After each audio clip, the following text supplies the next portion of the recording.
My name is Elias Thorne, and for most of my 32 years, I felt like a quiet stream flowing alongside a rushing, formidable river.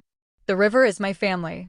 I was born and raised in Port Blossom, a city that clings to the rugged coastline, where the scent of salt and damp pine needles is a constant, comforting presence. Our city is a paradox of old and new. Historic brick warehouses down by the waterfront now house gleaming tech startups, and the old money families who built their fortunes on timber and shipping now watch their children chase venture capital. My family, the Thorns, are firmly planted in the soil of the old world. My father, Arthur, was a man of tradition and tangible assets, a partner at a respected law firm until the market downturn of his late 50s clipped his wings and instilled in him a deep-seated fear of risk. I, however, chose a different path. I live in a small, rented apartment in the Hawthorne district, a neighborhood of quiet, tree-lined streets and craftsman bungalows. I ride the city bus. I wear simple, unbranded clothing. I find joy not in acquisition, but in creation. My work, which my family has long regarded as a slightly embarrassing hobby, is in the world of data and environmental science. It is a quiet, contemplative life, and one that has brought me a profound sense of peace, even if it has also brought a profound sense of distance from the people who are supposed to know me best. The annual Thorne family dinner was a ritual as fixed and unyielding as the tides in Port Blossom's harbor. Every year, on the first Saturday of October, we gathered at the Mariner's Table. It's a place that prides itself on its history, with dark, polished wood, brass fittings shaped like ship's wheels, and sprawling windows that offer a panoramic view of the twilight settling over the gray, churning water. It's also a place where the waiters are adept at overlooking the subtle, or not so subtle, one-upmanship that unfolds at tables like ours. I arrived, as I always did, by bus and a short, brisk walk along the waterfront, the damp air crisp against my cheeks. Inside, the familiar scene was already in full swing. My Uncle Robert was holding court, his voice booming as he detailed the latest upgrades to his sailboat. Aunt Carol, his wife, was subtly angling her wrist to show off a new diamond bracelet, a glittering counterpoint to her critiques of the restaurant's wine list. My cousin, Julian, caught my eye as I slid into the empty seat beside my mother.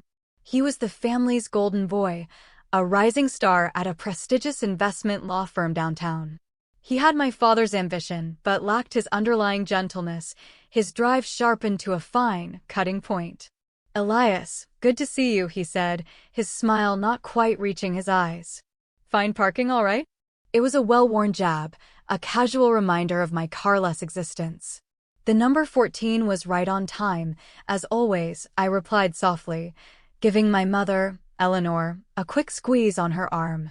She returned it with a look of gentle relief, as if my mere presence was a small victory against the evening's expected tensions.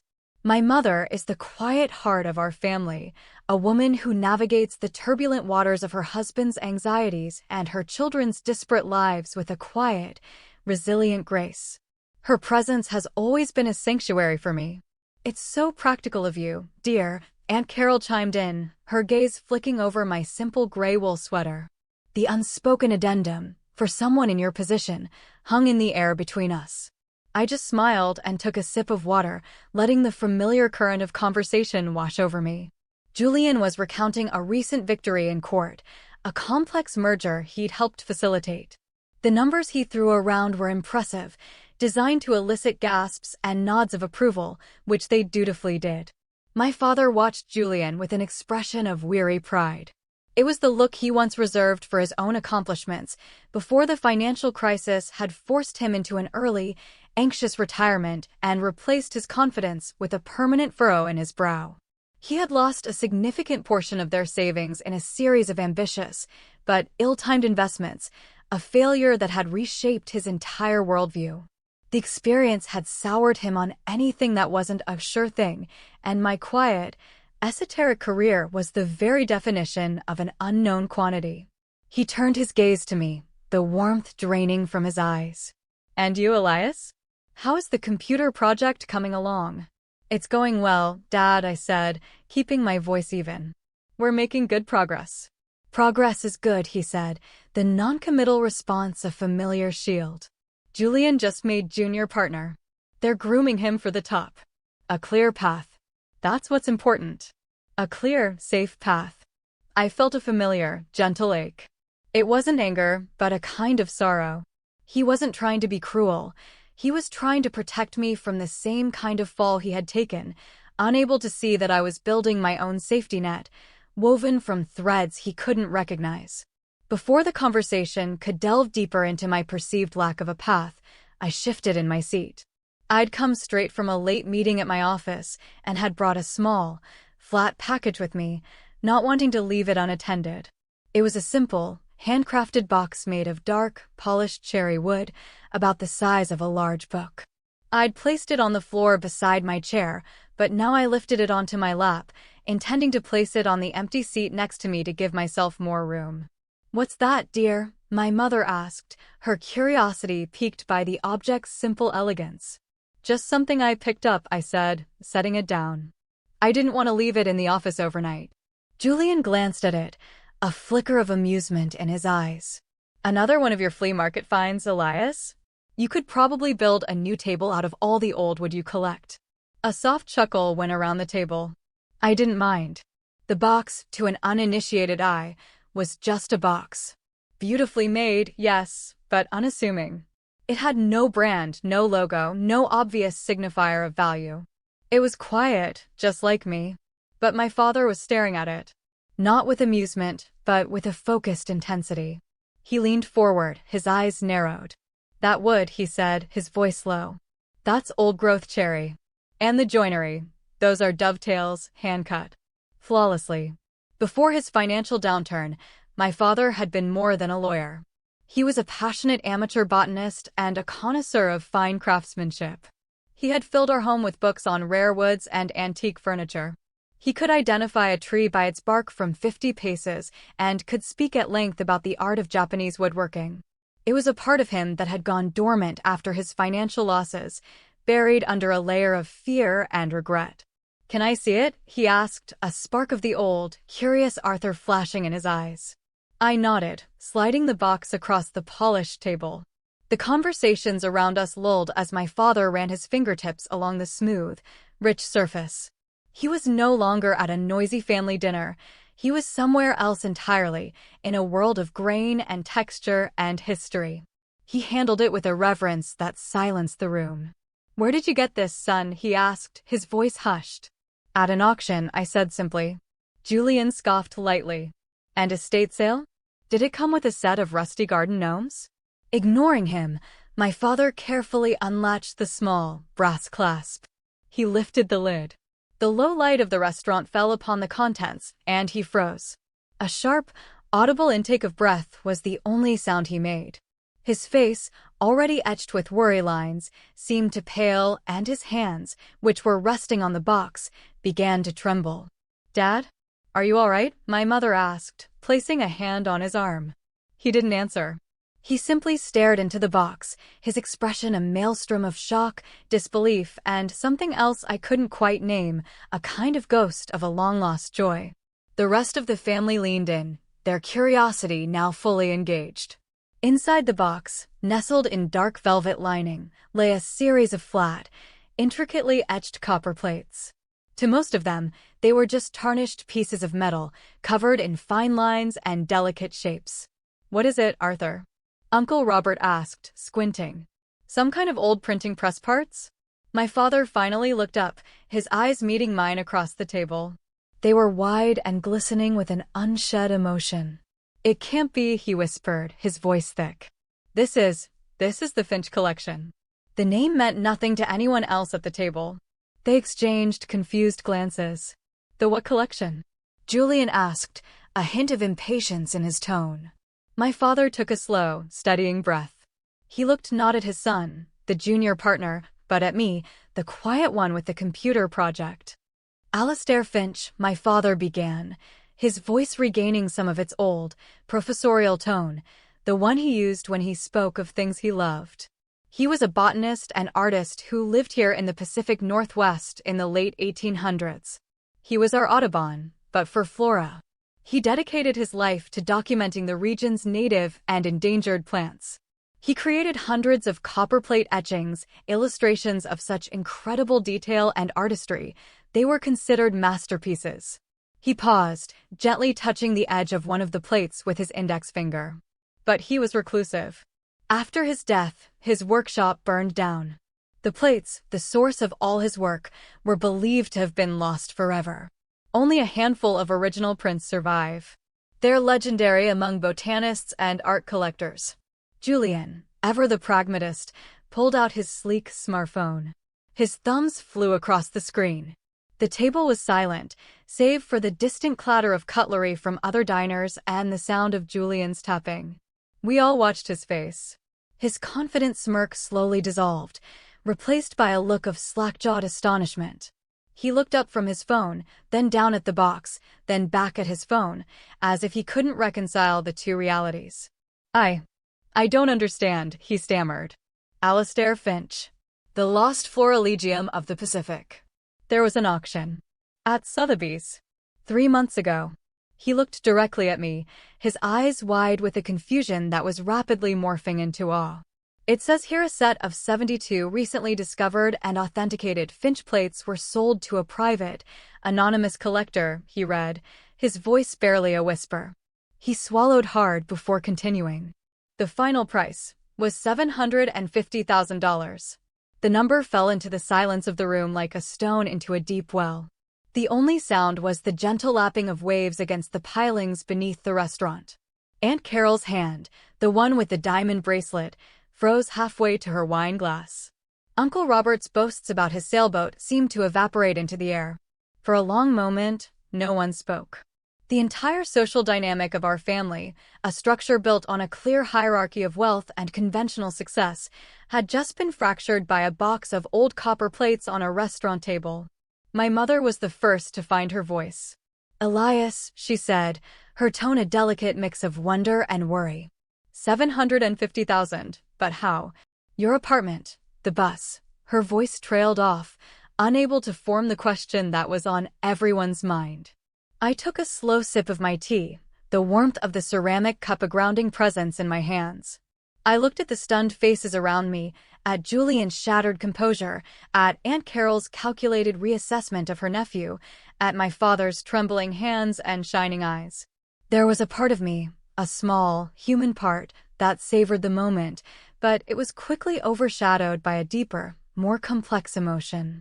This wasn't about proving them wrong, it was about finally, perhaps, being understood. I suppose my computer project is a bit more than a hobby, I said, my voice quiet but clear in the silent room. What is it you actually do, Elias? Julian asked, his tone stripped of all its earlier condescension. It was a genuine question, the first he had asked me in years. I didn't pull out a phone or a valuation report. I didn't need to. The proof of my success wasn't in a number on a screen, it was in my ability to reclaim a piece of a world my father thought was lost forever. My company is called Terraforma, I began, my gaze shifting from Julian to my father. We use satellite imagery and proprietary AI to analyze ecological data on a massive scale. We help governments and nonprofits with reforestation efforts, monitor biodiversity in threatened habitats, and develop models for sustainable agriculture. I paused, letting the words settle. We started small, just me and a partner in a tiny office above a coffee shop. But the work is important. It turns out, there are people and organizations willing to invest in work that aims to heal the planet. Julian's legal mind was already racing, connecting dots I hadn't laid out. Terraforma, he said, the name clicking into place. Wait a minute. Terraforma Analytics? The company that just signed that massive climate data partnership with the EU? The one that got that huge grant from the Gates Foundation? I simply nodded. That's us. The European contract was finalized last month. We've been busy. The silence that followed was different this time. It wasn't the silence of shock, but of dawning comprehension. The figures Julian had been bragging about earlier, the ones from his merger deal, suddenly seemed small, transactional. My success wasn't just financial, it was meaningful. It had purpose. But, darling, why didn't you tell us? Aunt Carol leaned forward, her voice dripping with a newfound, syrupy affection. Her eyes, which had previously dismissed me, were now wide and full of intense interest. All this time, we thought you were struggling. I looked at my simple sweater, then at the elegant, understated box on the table. I wasn't struggling, Aunt Carol. I was building. And some things, the most important things, are built quietly. They don't need an audience. They just need focus and belief. My father was still staring at the plates, but he was listening. I could see it in the slight tilt of his head. So, this company of yours, Uncle Robert finally managed, clearing his throat. I assume it's profitable then. It was the only metric he truly understood. We're doing all right, I said, deliberately understating it. Our last funding round was heavily oversubscribed. We have offices in Port Blossom, London, and are opening one in Nairobi next year to work on reforestation projects in Kenya. The casual mention of international offices, of oversubscribed funding, landed with quiet, undeniable weight. Julian, the investment lawyer, looked like he was trying to do complex math in his head. He had built his career on knowing the major players, the rising stars of the financial and tech worlds.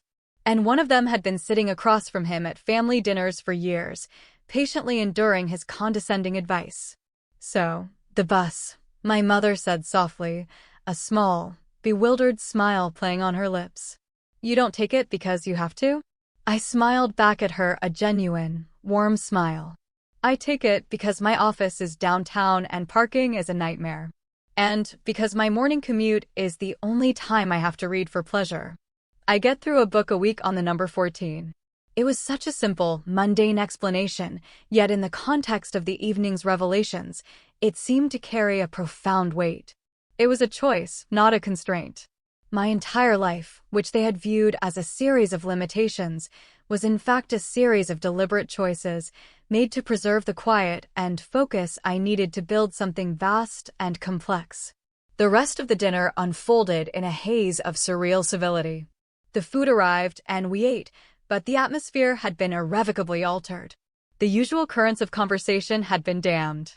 My cousins, usually so eager to share their latest promotions or purchases, were uncharacteristically silent, casting furtive glances at me as if seeing me for the first time. Aunt Carol, ever the social strategist, tried to pivot. Elias, you simply must come to the yacht club fundraiser next month. I know so many people who would be fascinated to hear about your environmental work. Thank you, Aunt Carol, but I'll be in Geneva for a climate conference, I replied politely.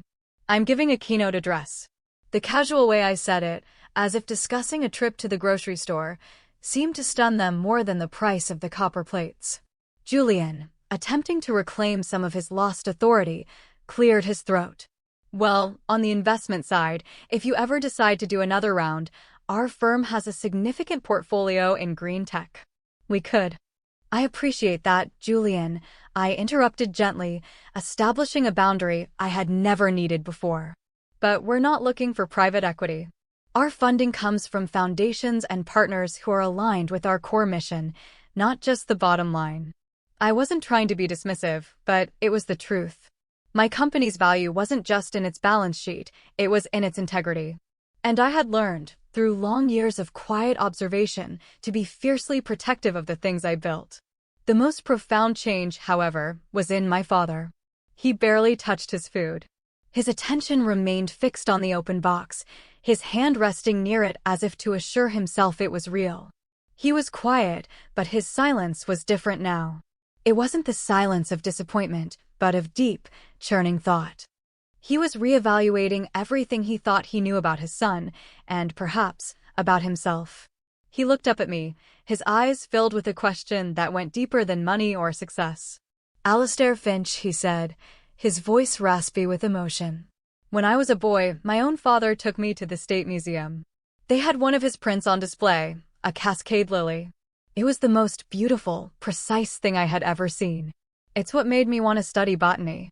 I used to spend my weekends in the woods with a sketchbook, trying to draw like him. He looked down at his own hands, now soft and uncalloused from years behind a desk. I haven't thought about that in a long, long time. And in that moment, the entire evening crystallized for me. The money, the company, The stunned looks, none of it mattered as much as this. I hadn't just bought a collection of expensive artifacts. I had bought a key, one that could unlock a door in my father's heart that had been sealed shut for decades. As the dinner wound down and the others began their ritual of gathering expensive coats and jingling car keys, my father motioned for me to join him outside. We left the warm, noisy restaurant and stepped out onto the wide wooden boardwalk. The night air was cold and clean, carrying the briny scent of the low tide. The sky was a deep, star-dusted indigo, and the lights of the city twinkled across the dark water. We stood in comfortable silence for a few moments, watching the rhythmic pulse of a distant lighthouse. "Those plates," he finally said, his breath pluming in the cold air. "You bought them for me, didn't you?" It wasn't a question of ownership, but of intent. I nodded. "I remembered your sketchbooks, Dad. The ones you used to keep in your study. They were filled with drawings of wildflowers and ferns. You told me you were trying to capture them the way Finch did." I remembered being a small boy, sitting on the floor of his study, the air smelling of old paper and leather-bound books. He would show me the one Finch print he owned, a small, unassuming image of a fawn lily, and he would explain the genius in every line, the dedication it took to etch something so delicate and alive onto a cold sheet of copper. He had sold that print, along with his entire collection of botanical books, to cover debts after the market crash. He had never spoken of it again. "I saw the auction listing a few months ago," I continued. "It felt like a chance to bring a piece of that back. The part of you that loved the precision, the beauty, the dedication. The part that had nothing to do with a safe career or a stock portfolio." He was quiet for a long time, his gaze lost somewhere out on the dark water. A profound sadness emanated from him, but it was mingled with something new, something that looked like relief. "I pushed you so hard, Elias," he said, his voice thick with regret. "Towards law, towards finance. I was so afraid you'd end up like me, chasing a passion and getting broken by it. I thought I was protecting you. I see now. I was just projecting my own fears. I stopped believing that a passion could also be a strength." He turned to look at me, and for the first time in over a decade, I saw my father, Arthur Thorne, not the anxious retiree, but the man who had taught me the names of the constellations and the difference between a Douglas fir and a hemlock. "The work you're doing," he said, his voice filled with a quiet awe. "Terra firma. It's like Finch's work, but on a global scale. Using technology to see and preserve the natural world. It's what he would be doing if he were alive today. That's why I named the company," I admitted. "It's about shaping the earth, but for the better." He nodded slowly, a deep, shuddering sigh escaping him. It was a sound of release, of a burden being set down after a long and weary journey. "I am so proud of you, Elias," he said, and the simple words, spoken without any reservation or caveat, landed in my heart with more force than any financial valuation. Not for the money, but for this. For holding on to something true when I had let it go. I reached into my coat pocket. "There's something else," I said, pulling out a small, flat, leather-bound folder. I handed it to him. He opened it. Inside was a single, beautifully preserved print on heavy, cream-colored paper. It was an image of a fawn lily, its delicate petals rendered in exquisite detail. "I found your old print," I said softly. "It took some doing. It had passed through a few hands, but the dealer who bought it from you kept good records. I thought it belonged back in your study." He stared at the print, his thumb gently stroking the embossed edge of the paper. He didn't try to hide the tears that now welled in his eyes and traced paths through the weary lines on his face. He simply let them fall. My mother came out to join us, wrapping a shawl around her shoulders. She saw the print in my father's hands, saw his tears, and she understood immediately. She came and stood between us, placing one hand on my arm and the other on my father's back, her silent presence a bridge between two worlds that had finally, after so long, found common ground. "Come," she said softly. "Let's go home." As we walked towards the car park, where my parents' modest sedan was parked among the gleaming German luxury cars of our relatives, I saw Julian talking animatedly on his phone, no doubt researching Terra Firma's potential. Aunt Carol was already composing a new narrative, one in which she had always known her brilliant nephew was destined for greatness. But none of it touched me. The noise and the posturing felt a world away, like a play I was no longer a part of. My victory wasn't in their changed opinions. It was in the quiet, rediscovered strength in my father's posture as he walked, in the way he held the Finch print like a sacred text. My parents offered me a ride, but I politely declined. "The walk will do me good," I said. "I like the quiet." My father nodded, a true, understanding smile on his face. "I think I'm beginning to understand why." I watched them drive off, my mother at the wheel and my father in the passenger seat, staring at the print in his lap. I turned and began my walk home, not by the main road, but along the waterfront path. The air was cold, but my heart was warm. I had spent so many years building a life for myself on my own terms, a life of quiet purpose that my family couldn't comprehend. I had thought the goal was to succeed in spite of their judgment. But standing there under the vast, silent sky, I realized the goal was never about them at all. It was about staying true to the lessons my father had taught me long before fear had silenced him, to find the beauty in the details, to value dedication over acclaim, and to believe that building something of rare and quiet worth was a victory in itself. The family dynamics would surely be different now. There would be new expectations, new pressures. But there was also a new foundation of respect, built not on a balance sheet, but on a shared understanding of what truly matters. And as for me, I had a world to help heal, one data point, one reforested acre, one quiet choice at a time. The path ahead was long, but for the first time, it didn't feel like I was walking it alone.